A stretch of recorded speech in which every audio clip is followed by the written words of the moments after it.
महाराज, महाराज, एक छोटासाच प्रसंग सांगते. प्रेमभंग झाल्याला 7 दिवसच झाले असतील.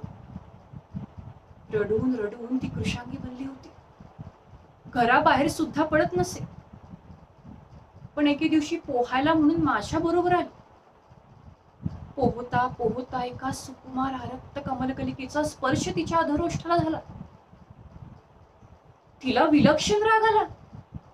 अत्यंत निष्ठुरपणानं तिने ती सुकुमार कलिका कुचकरून फेकून दिली.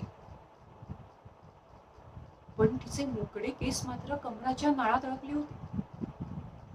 ते मी सोडवणार तितक्यात तिनं मानेला असा जोराचा हिसका दिला की नाडही छिन्न भिन्न झाला. मला माझ्या डोळ्यांवर विश्वासच बसेना. पायाला एखादी मुंगी जरी चावली तर हीच देवयानी हळुवारपणे तिला दूर सारायची. तिनंच या कमळीनीशी असं वागावं? महाराज, विहिरीत पडून चिखलानं माखलेला म्लानी करून चेहरा तुम्ही जरी पाहिला असलात ना, तर प्रियकरानं त्याग केल्यामुळे चिडखोर बनल्याने क्रोधाने चडफडणारा चेहरा मी न्याहाळला आहे महाराज.